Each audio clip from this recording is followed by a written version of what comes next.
Check one, check two. I think we're unmuted here. We got screen share. We're making sound. All right. Hello, welcome. This is your week 9 live session for the 2026, April 2026 IBM Data Analytics Professional Certificate, Data Analyst Professional Certificate, or Data Analyst 10-week bootcamp, however you want to think about it. My name is Alexander Booth. I am the head program instructor and head facilitator for the program, coming in around week 5 or 6 for the old instructor. A couple of announcements, and then we'll kind of dive into the thick of things here. So let's see. If you haven't caught up with the back lectures, I've back recorded weeks 4 and 5 lectures. So you'll see those, just kind of recorded them on my own time. And then, like I said, we've been going at it for a few weeks now. So you'll see our live sessions from week 4 to week 8, as well as a couple of recap videos as we go. And this one will be posted as well. So you can catch these on YouTube. You can catch them on Zoom. I make sure to share all the recording links in our announcements, as well as in the discussion forums. So you'll see, like in the week 9 discussion forum for the Module 9 Lounge, we already have kind of our preview when we launched the week a few days ago, as well as my uh, preview video. Oh, which I stuck in the week 8 forum. That's my bad. But yeah, anyway, we'll add the live session link here and then the week 10 preview when we record that a little bit later. So, long story short, if you have not caught up on past lectures, please do. We're backed up all the way to week 4, and I may do week 3 as well if I have some spare time this week. So it should be a good time here. And then look for our last live session. Our last live session will be next week at the same time, next Tuesday on the 16th. That'll be the week 10 live session. And then we'll be done. So crazy, time flies. I think that brings us to week 9. Week 9 is our capstone kickoff. So we're going to be working through notebooks and media sets and then synthesizing everything together into a slide deck or PowerPoint. Let's see. A little bit of high-level logistics for the capstone. Every activity that you'll be working on is going to be a notebook, and you do have to do every activity in every notebook. They build on each other. So unlike past weeks when you could just do half the activities or just skip over them, technically you're supposed to do every single one in weeks 9 and 10. So you may be having to adjust your time allocation accordingly. Make sure that you are having enough time to do all of the notebooks. I think there's like 15 notebooks in week 9, just by the way. Same thing in week 10. You're expected to work through all the activities and notebooks in the media sets, download your notebooks as you go, and then synthesize everything together into your final portfolio. Know that for the capstone, the deliverable is going to be a slide deck. It's going to be a presentation, a PowerPoint template, which you can find in 1012. It's pretty clear on what you have to do for it. Let's see, I think I can actually load it up and we can take a look at the template here.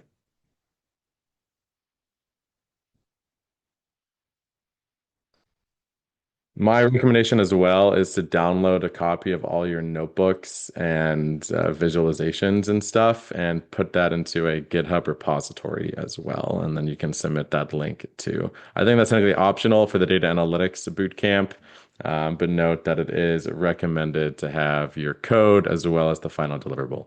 However, if all you upload at the end is the capstone slide deck, then I will still grade it and I will give you a grade and you won't have any points off if you haven't linked to your notebooks. But I will say that explicitly here if you watch this, and we'll make sure to shout it out in the forum posts, that if you do back up and run all of the notebooks for the capstone, please try and combine them or put them into a GitHub repository or some type of public folder and then share that as a slide. So a slide at the end, like GitHub link, and then that's where I know where to check so I can see the work that you've done. Same thing too, right? Like if you like don't have time to fill out a couple slides, like just posting the links to your code, well, at least let me give you credit for like attempting the work, right? Or doing the showing your work. So yeah, basically as you go here, your goal is just to fill out the skeleton of a deck. And as you go, you'll see that, oh, as we start working through these notebooks, oh, this ties to slide 6, this ties to slide 7, this ties to slide 8, etc. So it should be a pretty fun little project here. And then, yeah, and what we're actually doing here, we're acting as an associate data analyst at a technology consulting firm, and we're going to be analyzing the results of the Stack Overflow Developer Survey, RIP to Stack Overflow. The goal is to surface trends across technologies, languages, databases, frameworks, etc. In week 9, we're going to be doing data collection, so acquiring the data set, cleaning it up with data wrangling, doing normalization, standardization, transformations, etc., and then doing our exploratory data analysis. So looking at data distributions, looking at skew and outliers, looking at correlations, etc. In module 10, we're going to be actually building our consumption layer work. We'll be building out the dashboards and visualizations. I think I'm going to be looking Looker or IBM Cognos for that, as well as I think we'll be building just some simple linear regression models as well. I recommend doing our little regression model, even if all you have to do with the dash. I think all I have to do is the dashboard, but maybe we'll do a little regression as well as we go. So this should be good stuff here. And again, long story short, all you're submitting when you get to the end of week 10 is it's going to be a let me see if I can actually pull it up here. Whoops, wrong tab. Yeah, the submission. You're going to be submitting a file. So you're going to be uploading your slides. Try and download your slides as a PDF. But like I said, if you do have your notebooks in a GitHub repository somewhere, and you can just upload those as file uploads, just drag and drop into GitHub, then include a slide in your deck that's like link to code or something, just so I can grade your work as well. So again, you're going to be uploading a file. It's going to be your slides that you'll just download as a PDF once you have everything in. And if your Looker is public as well, feel free to add the actual link as well to your Looker or Cognos dashboard, only if they're public links. So submit the stack, and if you have any public links related to the work that you did, maybe the raw dashboards or the raw notebooks, please include that too. All right. I think that's a good preview of the capstone. Oh, other thing that I got an email from a student asking about the IBM cloud enrichment activities. And again, like if it's an enrichment activity, which, yeah, there we go, 615 is an enrichment activity. Say it was 612. You don't have to do those. Those are all optional, but they do give you hands-on learning with the IBM cloud platform and it's free tier. So no credit cards or anything either. I think we give you like a free trial. So if you have that set up, great. I think that's where you'll be doing your Cognos dashboards. But if you never did the enrichment activities or set up the IBM cloud trial, then I think we're just going to be using Looker for the capstone. So again, long story short, the enrichment activities with the IBM cloud, they are all optional and there's zero requirement for the capstone itself. So no worries if you never got it set up. I think she was having issues with the IBM free trial. So instead of fighting IBM, just pivot, use Colab for the notebooks if you want, or the IBM Cloud that we have set up for you that doesn't require the free trial. And for the capstone, use Looker for the dashboard instead of Cognos. And since we did review Looker in week 3, that's why I'm leaning to like back record the week 3 lecture, just because it'd be good to have a resource on that from my own perspective, since obviously I'll be driving your capstone work and capstone submissions. All right. Let's see. Like I said, there are a lot of labs this week, but they're all connected to the same workflow. Trying to work through the notebooks in order, save your outputs. And again, a lot of this is going to track with things that we did in what, weeks 6, week 5, things like that, week 4. These are all pretty close. Wait, week 4 was Python. Week 5, I think, and week 7. Whatever one was not visualization. The visualization, I think that was last week. So week 7 is going to be pretty applicable to week 10. It's let's just start getting after it. I'm gonna start clicking through the media sets. I'm not planning on doing every single notebook here. But we'll start clipping our way through. So we're going to start in 9.1 here, identifying key components of the data analytics project. Again, we'll have our overview introducing the capstone, our role, and what we're expected to do. You can download the transcript here. I obviously already have all the notebooks and things running backed up in my GitHub too.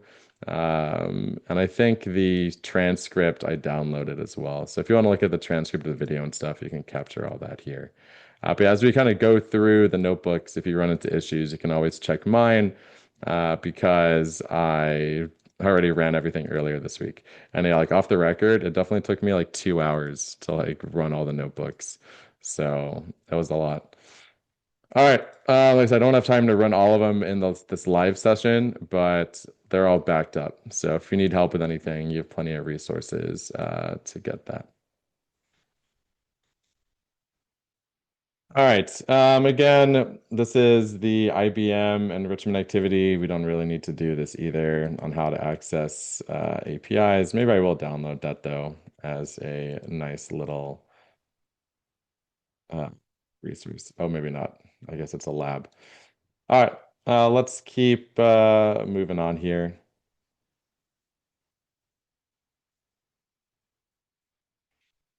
And then we're going to get into our data collection labs.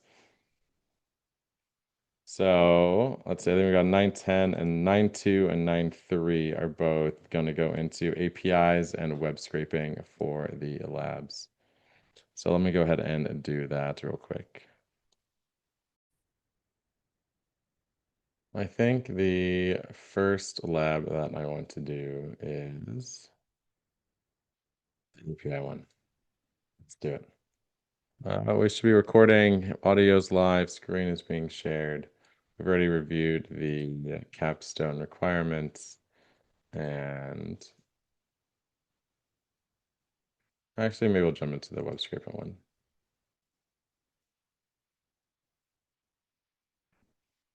I was like, the API one's pretty easy. All right, let's just do the web scraping one, and then we should be good to go.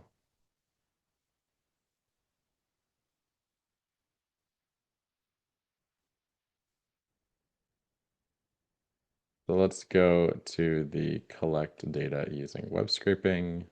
We don't need the review. And then you just have to click yes to all these things as you go. Just confirm that you're doing the lab here as we go. All right, so we're getting into the web scraping lab here, which we'll get started in just a sec.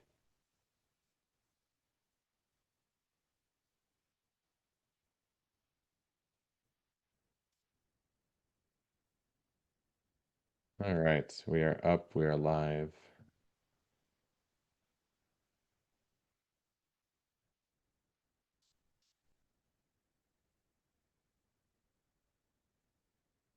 All right, so let's get grooving here. I'm going to go ahead and clear outputs, and we should be able to get connected and get going. So let's go grab our web page that we're going to be scraping. If you want to actually see what it looks like, we can dump this into its own tab here, and it should be rendered. So here we go. So we're going to be scraping this table is our goal. We can make sure we have all of our libraries installed, and then we're going to go ahead and fetch the HTML. We do that by using the request library and then melting the HTML text down into a soup. Oops, looks like we also need to pip install HTML5 lib.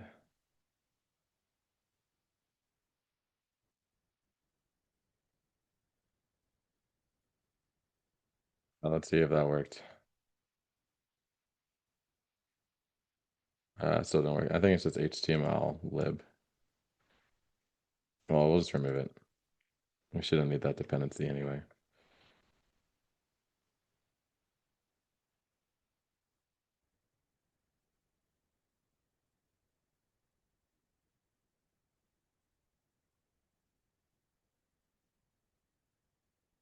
All right, so that worked. I'm gonna remove that. We just don't need that pip install. We'll make sure that's all set to go. Again, so if you run into this error in the lab, just remove that parser. Basically, it just tells Beautiful Soup to prompt this as HTML5 syntax. All right, so now we can find the table. Within each table, we find all the rows, and then within each row, we find the TD. Remember, this is our for loop for each loop. From here, what we can do now is parse this data into a data frame.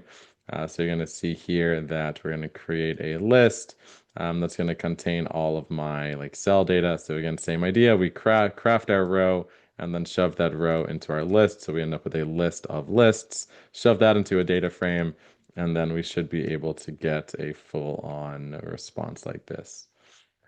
Very cool. Note that the easier way to do this would have just been to use pd.read HTML. So I would do dfs equals pd.read HTML of our URL, and we should have one table. So now that we know our table, df equals dfs bracket 0, and now we can look at our data frame. Note that it did not parse the first column as the table header correctly, but that's no big deal. df.columns equals df dot.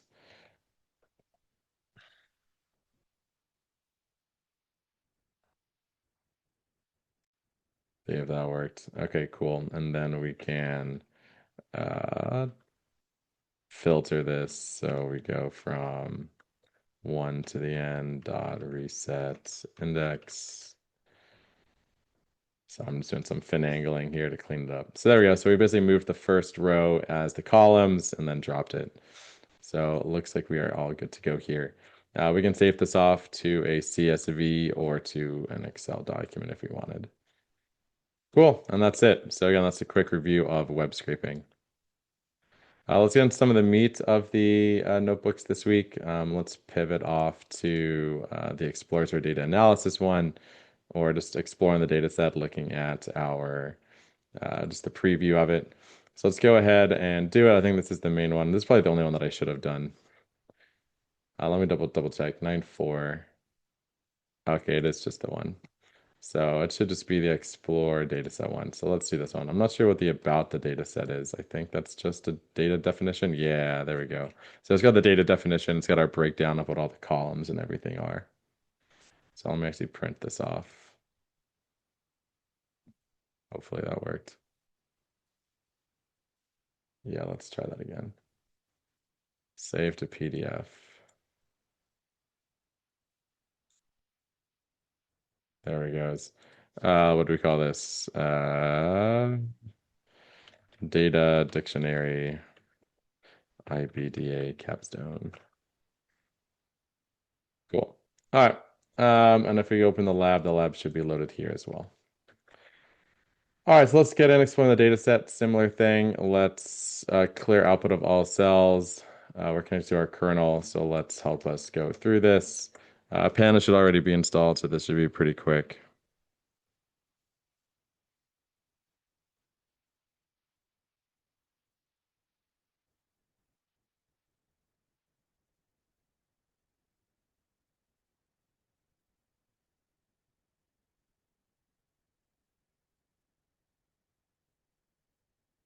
So let's go through, and we have our CSV that we're bringing in. Again, it's the survey data here. It's got some duplicates, so we're gonna have to clean that up.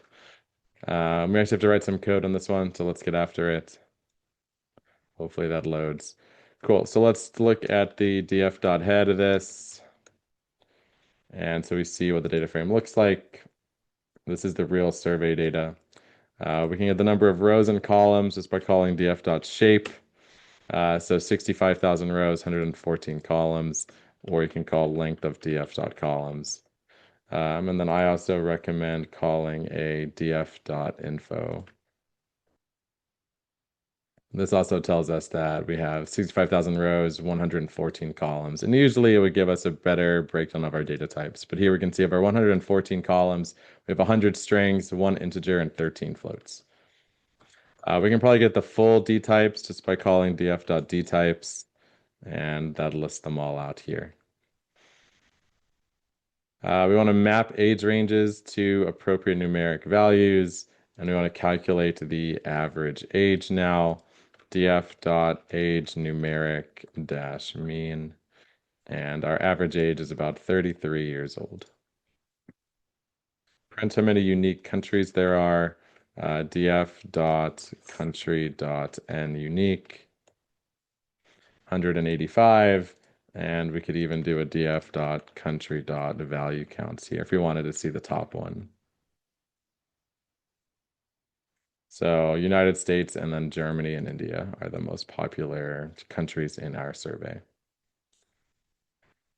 All right, good stuff. Let's save that up and we can download it. So now we are starting to have our data understanding, our domain expertise of the data a little bit more built out. All right, let's keep moving. We're going to move into the data wrangling section. Oh yeah, also note that week 9 does have a quiz. I don't think week 10 has no quiz, but we still have a quiz to do at the end of week 9 that you'll have to do for a grade. All right, so now we're going to do some data wrangling here across the next few activities. We're going to be removing duplicate rows, looking at missing values and imputing them as needed, looking at the unemployment status to see if we can clean that up, and then normalize data for comparative analysis. Maybe the compensation ones, especially if we're going across different countries and units. For example, a dollar is different than a euro, all that good stuff. All right. I think we're just gonna run to 9.9, which I think is gonna be the big one here. We can look at 9.6. I'm pretty sure 9.6 is mostly just a review, or maybe I'll actually double check mine again. 9.6 here. Yeah, finding and removing duplicates.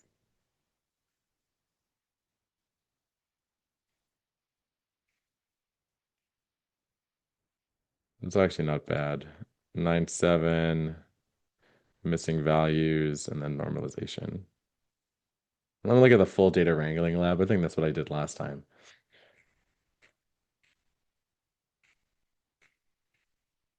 Oh yeah, they did all of it in a kind of week 9.9. Let's see. I kind of like, maybe we'll start with one of the other ones. We'll start with 9.6. Let's see what we can do here. So we'll load up one of the duplicates labs. Oh yeah, there's two here. And then removing duplicates. So we'll look at 9.6. You're going to basically do this for 9.6 and 9.7 and 9.8. So I think we'll do the two 9.6 ones, then jump into the 9.9 one, and then wrap up with the EDA notebook. Yeah, I think we only have about 20 minutes left, 20, 30 minutes. All right, so let's get after it. Again, similar deal. Let's clear output of all cells and get this running here. Load up pandas, load up matplotlib, and we should be good to go. So again, same thing. We're going to read in that same data set. We don't need that print wrapper on df.head. And our goal now is to find the duplicate rows. I'm going to take this from one that I did earlier.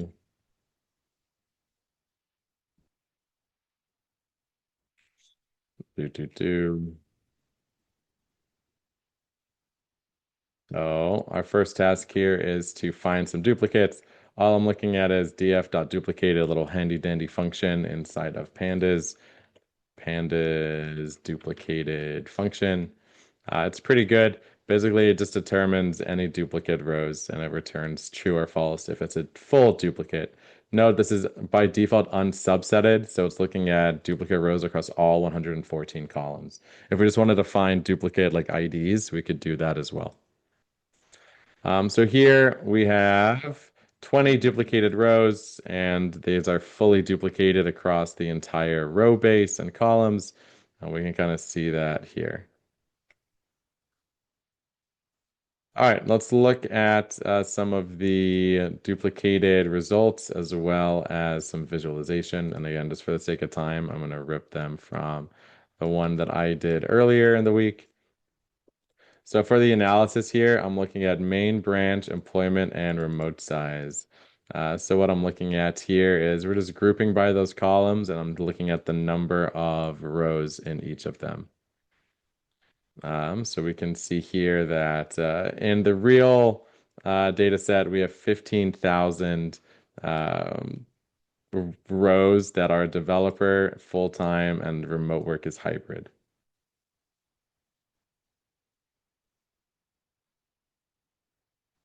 By far, these represents, yeah, these are identical answers, not duplicate records. All right, next up, let's create a couple visualizations. And again, I'm just going to rip that from one I did earlier as well. We'll make a little bar chart here just to show the distribution across these categories. So again, we are filtering by the most Yeah, we're looking at the most popular one of each of these and then making our bar chart group by country. So the top 10 countries for developer, employed, and hybrid are USA, Germany, and then India. My labels are pretty wonky here. Let's see if we can do a horizontal bar chart. There we go.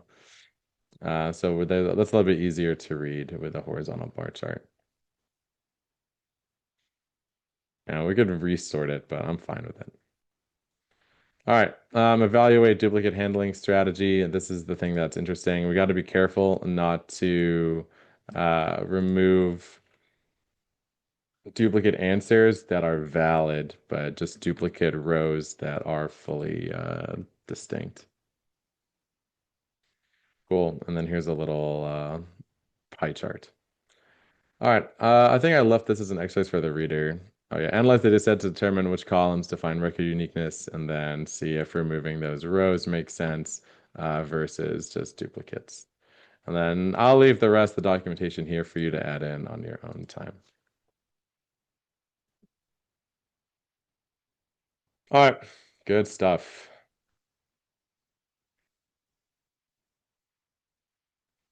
For the sake of time here, let's go into the remove duplicates lab. This is the second one in 9.6.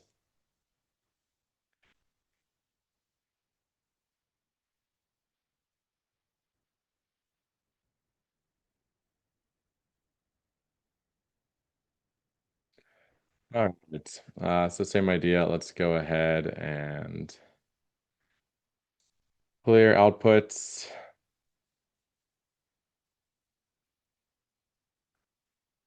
and start running the lab. All right, so similar deal. Let's go load in our data frame.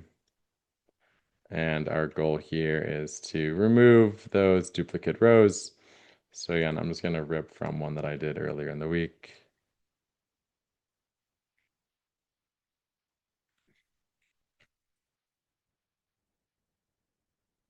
All right, so first let's identify the missing value, or whoops, that's the wrong cell. First, let's count the number of duplicated rows. Should be 20. That's what we found last time. In this case, we technically have 10 now. Let's remove those by using the drop duplicates function. So again, pretty straightforward. In our case here, we're going to look at the original shape. We're going to drop the duplicate rows. Again, that's going to be across the entire row. And then we can look at our new shape. So we should have dropped 10 rows. And yep, we've dropped from 47 to 37. So we did drop those 10 duplicate rows. All right, now let's look at missing values. For missing values, we are going to be looking at summing the is null function. You can also look at .info for this, but I think our data set's too big for that. So what we're looking at is looking at the missing values per column, and then there's different ways to impute them. In this case, I'm going to impute the education level with the mode, which is going to be the most frequent value. So we can see here that ed level had 4,653 missing values, and we're going to impute it with bachelor's degree as that was the most popular result here. And then hopefully,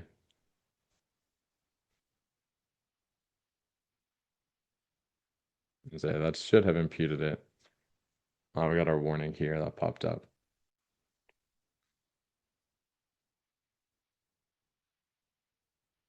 I think it should be fine even with the warning. All right, let's go ahead to the next one, normalize constants, normalize our data set. We can do that as well.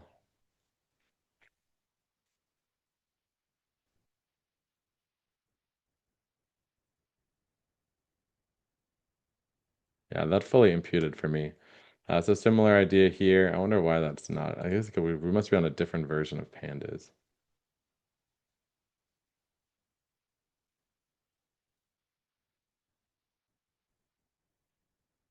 Let's try this again. I'm gonna get rid of that in place equals true. Let's see if that worked. Yeah, so that worked. So let's just fix that up here as well.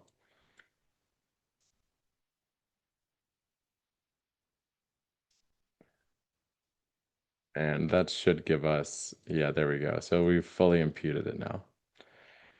Well, so both of these have all been imputed. We've also checked for missing values and handled them. I guess we didn't really normalize it. Maybe that's what I did on the next one. Oh, yeah. Then we can just look at everything here. Cool. All right, good stuff.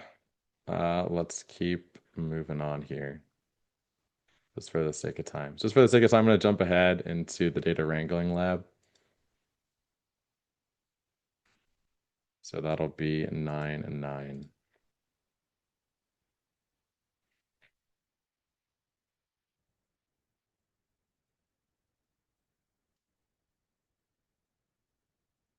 All right, so let's go into the data wrangling lab. This would be the full end-to-end of the imputation, data cleaning, and downloading of the full database.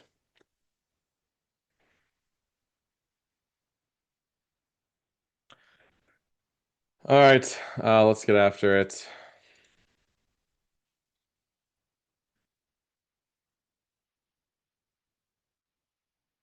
All right, so what we're going to do here, let's load in our data sets. Oops, we're printing the whole thing. And our goal, let's see, I go end to end here with the full data set. I'm going to fix this so it doesn't show all that nonsense. All right, cool. First, column data types, counts and missing values. All that wants is a dot info.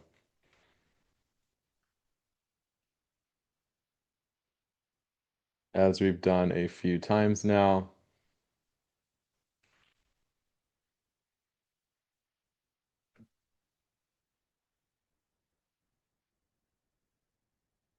So let's call the dot info, and then we'll also look at the missing values. So again, these are all the ones with missing values, right? Cool. Let's look at some basic statistics. That's going to be calling for pandas.describe. Gonna type that one out myself. And we can see here that we have the full range, the min, max, median, and the average for all of our columns here. Let's start looking for inconsistencies in country. To do that, I'm gonna look at the value counts and see if we have any duplicates. And so just one that you should see if we actually did all of them was United States showing up a couple times. Let's see if I can actually show that. df dot locate where df dot country is in or dot contains United. Let's see if that works. Dot country dot value counts. Womp womp. Dot str dot contains. There we go. So do we see that we have United States of America, United Arab Emirates, United Republic of Tanzania? Let's see if we can just let's see if I don't know. How did I try and clean this up? I tried to consolidate UK and Russia, but I don't think those are necessarily duplicates. We can see if Russia shows up. Yeah, we just have the one for Russia. What about Tanzania? So it looks like our countries are probably pretty unique anyway, but whatever. If we wanted to make this fully scalable, then we can add in kind of our filter to fix and map different countries to each other. So I don't think this really did anything, but whatever. All right, standardize entries by mapping inconsistent ones to a consistent one. Oh, we just did that. Cool. So I guess I will steal that code and plop it here. All right, let's do our one-hot encoding for our categorical variables. All we're going to do here is use get dummies to do our one-hot encoding. Again, pretty straightforward.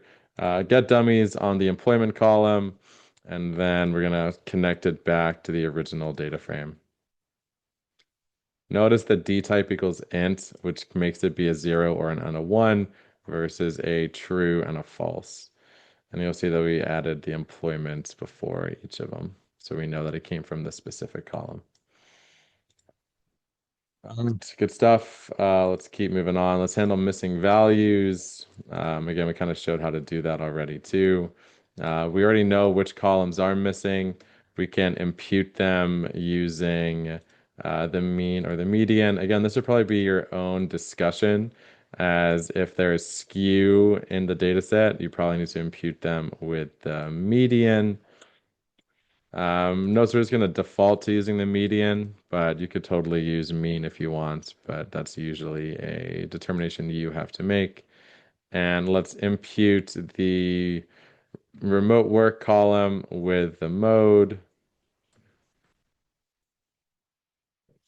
And we showed how to do that in the last notebook too.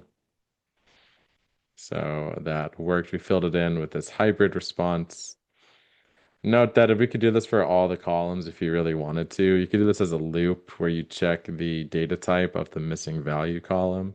And if it's a numeric one, you use the mean or median. And if it's the categorical, you use the mode or most frequent. Let's add in our scalars just so you can see it.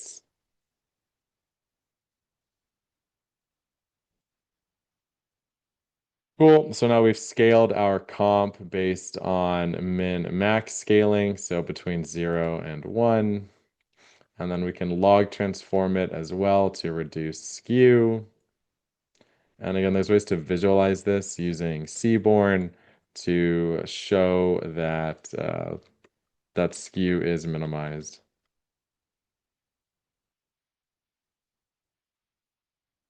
Cool.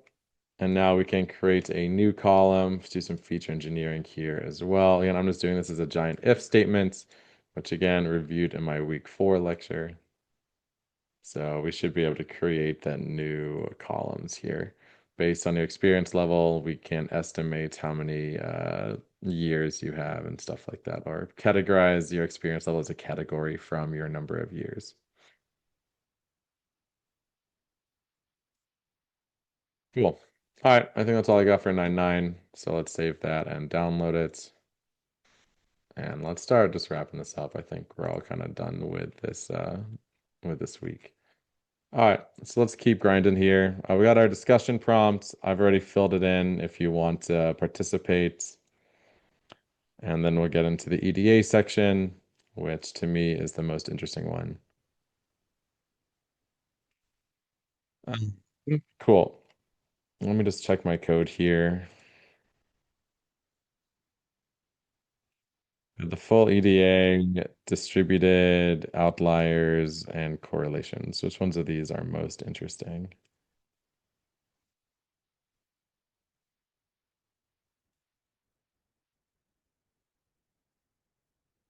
And so it's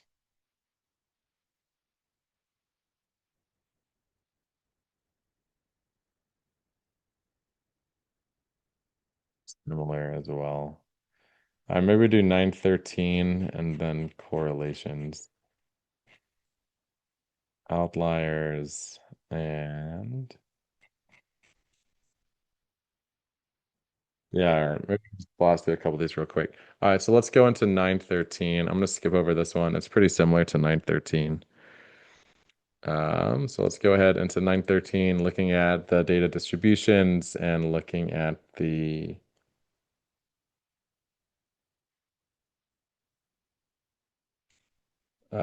lab here.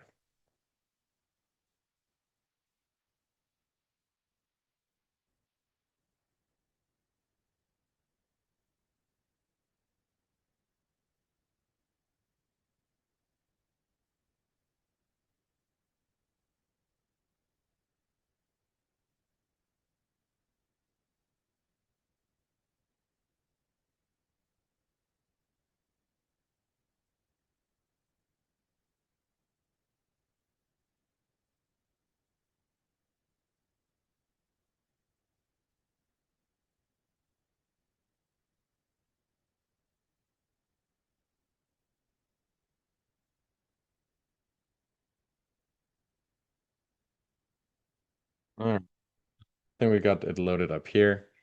Let's go ahead and clear output and start running it. All right, so let's go ahead. Again, all we're doing here, we're looking at the data distributions, the shape of data, all that good stuff. All right, let's bring over some of our code as we go.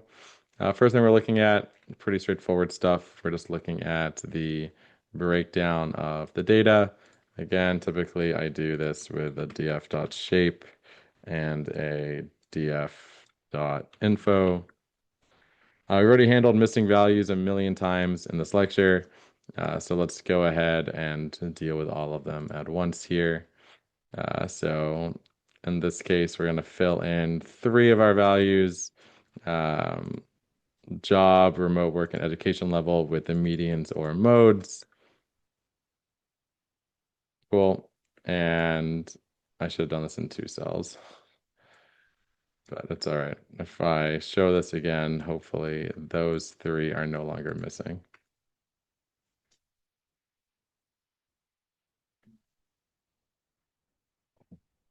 And if I'd run this from the top, let me reload the data set. Boom, boom, boom, boom, boom, boom, boom, boom, boom. That should hopefully fill up a few of these. Cool. All right, analyze key columns here. These are the ones we want to look at. So again, we can just bring some of that code over. Mostly just looking at value counts because all of these are going to be categorical. Cool. We can do some visualizations, looking at job satisfaction. This is a good distribution plot. We're looking at kernel density estimation. That's what we're looking at here. We can see there's a big spike around 7. So most people on average have like a 7. And then you got some 8s, some 6s, and then some peeling off on the tail. Let's look at some of the languages people are working with or that they want to work with. I did add in a helper function here where I pull out the languages specifically. You could also just do like is in comparisons. Or like honestly, if you just look at the big bulk, even if someone listed a whole bunch of languages, that's fine too. So again, in mind, if someone listed JavaScript and Python, I broke them out, but you don't have to do that. So people want to work with Python. Some people, a lot of people want to work with Rust. So good stuff. We can look at remote work trends. Let's look at the shape of that as well. Oh my God, it's already 1:15. Cool. We can see kind of where people are in the world. So we can see that remote work is definitely more prevalent in the US and Ukraine, while Germany offers a hybrid approach. Cool. Let's look at job satisfaction and how many years they've been coding. What are we mad at about here? Oh my God.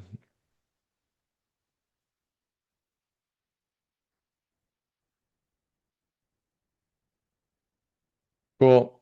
What are we not missing now? Sci-fi.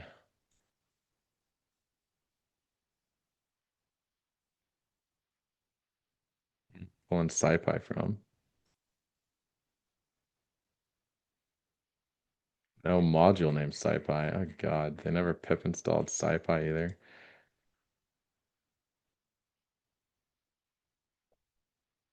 Let's try that.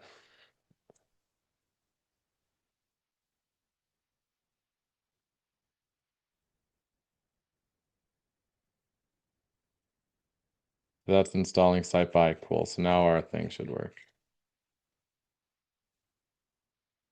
But mostly what we're doing here is we are there's a couple of the categories that come back as strings. You could just drop them if you really wanted, but I'm converting them to zero point 0.5 and then 51 if their response is either of these categories.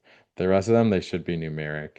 And then we can calculate the correlations here. We're calculating both the Pearson and Spearman. Usually Pearson is your typical R correlation value. And we can see that there's a very weak correlation to job satisfaction given the years coded or how many years they've been coding. All right, let's do a cross tab. And this is a whole pandas function. Pretty cool. Let me pull up the documentation for that. Pandas crosstab. Basically, you give it the columns you want, and it'll automatically do the table for you, which is pretty cool. So kind of like pivot tables.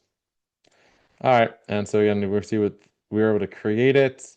Again, I probably should have done this as two cells here. Let me do that as two cells. Boop, boop, boop. You can see the crosstab. Here's what the crosstab looks like. And then we can visualize the crosstab here as the bar chart. Kind of crazy just because we have a whole bunch of combinations here, but that is what it is. Not the prettiest graph in the world. And now we can download everything out as a CSV file. Cool. Slap a save on this and let's download everything. All right. Cool. One more notebook and then we'll be done here. So let's go along two correlations, 9:15. Then we'll do the quiz and we will wrap. So outliers, that's a good activity too. Good looking at box plots and things. You can also look at violin plots to look for those outliers in your skew. And let's look at the correlation notebook before we wrap here.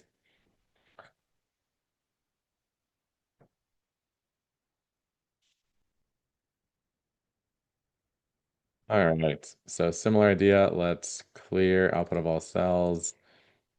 Just for completeness here, I'm going to do the import numpy. And let's also pip install scipy just to make sure that's consistent. Especially when dealing with correlations and things. All right, let's load in our data sets and let's start looking at distributions and building some scatter plots. So first thing we're going to do, let's go look at the first one here, which is looking at a histogram of the compensation.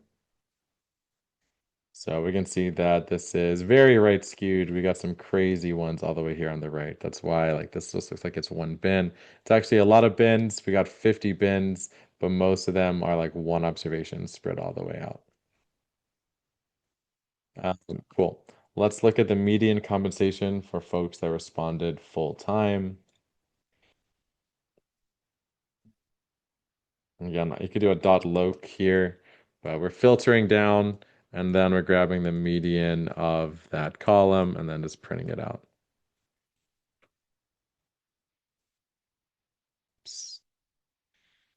So the median is 69,000, but our average is like 88,000, I think is how you read that. So there's a little bit of right skew, or definitely some right skew going on. Yeah, we see our max is like $900,000. That would be nice. Cool. Let's break this down by country. I'll show you a better way of doing this too. This one's creating a box plot using Seaborn. Again, Seaborn's the best place to do distributions by group. So notice here that we're grouping this by country. One other thing we can do is we can swap out the box plot for a violin plot here and still get the same cool visualization. And I like violin plots. I think they're a little bit easier to read than the full box plots. Pretty cool. All right, let's keep going. Let's drop outliers. We're calculating the outliers via the IQR method that's used in box plots. Anything that's outside of the interquartile range is considered an outlier. Other ways to do this is based on normalization as well. You could declare an outlier is like more than 3 standard deviations away from the mean or something like that too. So here we dropped not to that many, dropped just under 1,000 rows, which is pretty good.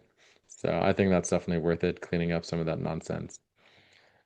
And I think now if we rerun one of these the violin plots, it should look a whole lot nicer now that we don't have those outliers. Oh, I think we need to recalculate DF countries.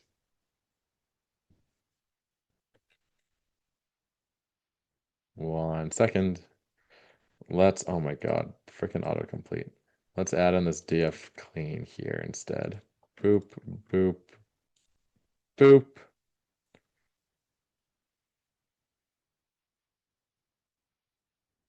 And there we go. So we've got no outliers, and all of our violins are a lot more uh, well defined here, which is pretty nice.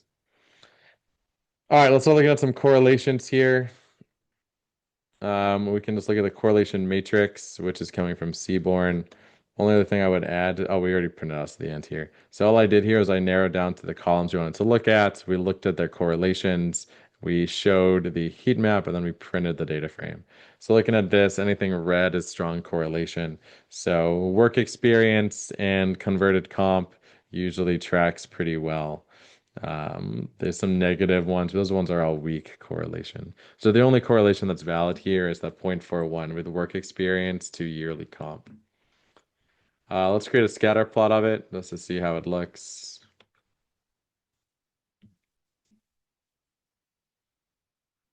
Notice here we're just looking at all three of these columns too and looking at their correlations.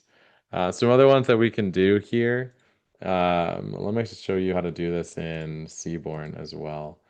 So let's say we do only care about these three.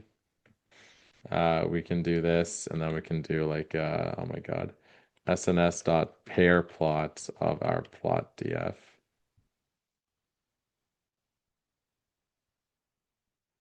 And let's do a plit dot show, see how that looks. So this should hopefully plot all the patterns between our data set together. Yeah, there we go. So we can see the correlations and the data distributions. So we can see looking at these scatter plots, yeah, there's a reason why there's no strong correlation here. They're all over the place. Even what's the one that had some? Year comp yearly versus work experience. Comp yearly to work experience. Yeah, it's like this middle one. It's not really a strong correlation. So, yeah, anyway, interesting things to look at. Definitely use Seaborn to help you out for things.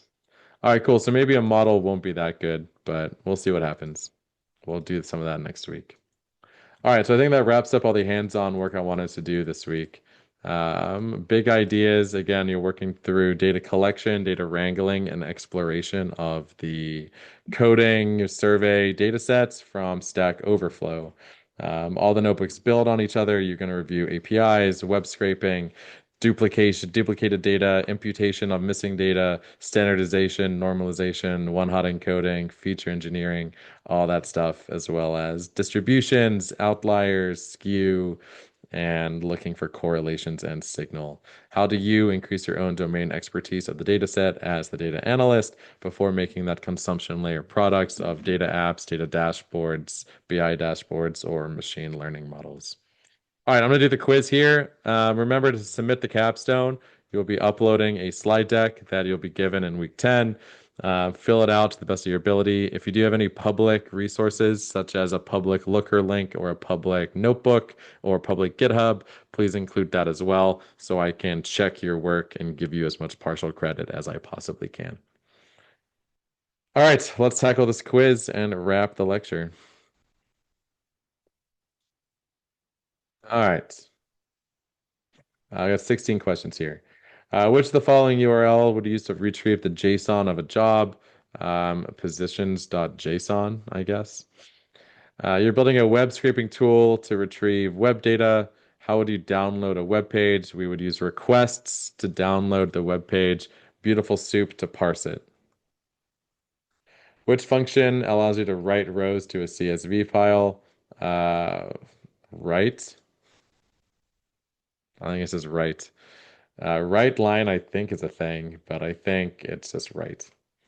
How many unique countries are in the country column? We had 185 on that.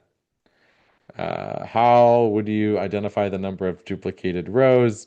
We did that as well today. df.duplicated.sum. Which code removes duplicates based on two columns, response ID and main branch? So it's either going to be B or D. And if we go check the documentation, .duplicated uses subset. We can pull the documentation for drop duplicates as well. And it should see here that subset is that same keyword. So the answer is going to be D. We're going to subset on response ID and main branch. How do we replace missing values with the mode? We calculate the mode. So it'll be this one.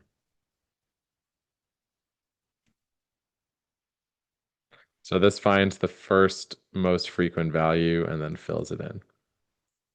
What's the purpose of using df.describe include equals all? That also includes categorical data. Not too well though. Like, I don't know. I never really like it. Up to you if you want to do it. Let's see if we can find an example of that. I don't have any of my notebooks open. It's gonna be a c- it's gonna include everything. I wanted to see what an output. Yeah, here we go. So yeah, the output would look something like this. So you have your categorical, and you're gonna see like unique, frequency, things like that as well. But I just hate all these nans. I'd rather just look at numeric data. Anyway, the answer is gonna be C. It's gonna also show categorical data. How do you replace all nans? We're gonna fill NA in remote work with a specific value. In our case, that'll be D. We're going to replace with whatever value we want. Let's just replace with the average of the entire data set, which doesn't make any sense. So D is the best answer. How do you get mean and count for a numeric column? df.describe. How do I identify missing values? df is null.sum. We did that today. Which of the following commands visualizes the distribution of a categorical? That's looking at count plot. I'm pretty sure it's count plot. Line plot is like over time. Histogram is distribution of a numeric. Scatter plot is correlations of two columns. So by process of elimination, it has to be D. How do you detect outliers with the IQR here? Again, z-score, standard deviation, we talked about that in lecture, but specifically, it's going to want IQR here. To look at skewness of a data column, I think you can just do dot skew. Let me check.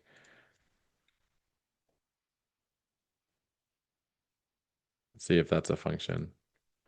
Yeah, it returns the unbiased skew over the column. Yeah, there you go. So it returns the skew. I also use variance for this, but I think I want skew as an answer. How do you handle extreme outliers? You can remove the outliers to prevent skewing the analysis. But again, if they're real observations, then maybe you should just ignore them. What does the absence of correlations between age and work experience indicate that there is age has no impact on the work experience? It's not B because as I mentioned, age, there is no correlation, so it's not C or D. All right, let's see how we did.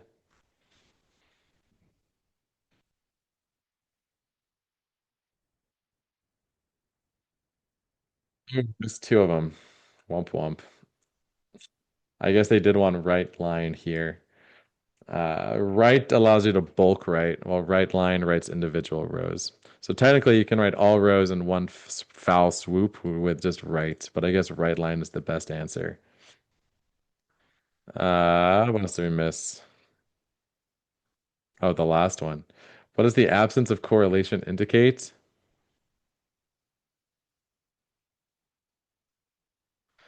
I don't know. A is definitely the right answer for this one. We can ask the Google. Whoops. Let's see what their eye says. Yeah, A. There we go. I told you it's A. So I think there's an issue with that last quiz question. If you retry it, let me know which one actually works. It may be B, but yeah, it shouldn't be C or D. But yeah, all right, let me know. I can change grades in the grade book. So again, friendly reminder, if you want any updates to your grades, just reach out, let me know, and I can fix that for you. All right. Thanks, everybody. I'll see you all in week 10, where we wrap up our capstone week by making dashboards and models and put everything together into our slide deck. And then no more live sessions after next Tuesday, but I'll have about a week to grade everything. So a week after next Tuesday, you should have all the grades into the final grade book, and hopefully they get released a week or two after that. Awesome. All right, please reach out if you need any help or let me know how things are going. Again, looking forward to seeing your Capstone slide decks and any public repositories or dashboarding tools related to it. Let me know if you have questions on any of the notebooks in week 9 or week 10 as we go. I'm going to release week 10 on my notebooks. I'm going to get those backed up tomorrow or Thursday. And of course, you'll have our preview review video at the end of the week. All right, see everybody online in our next live session, and thanks for watching. Have a great week, everybody, and happy Capstone. Woo. All right, cue outro music. Do to do to do. Have a good night. Thanks all.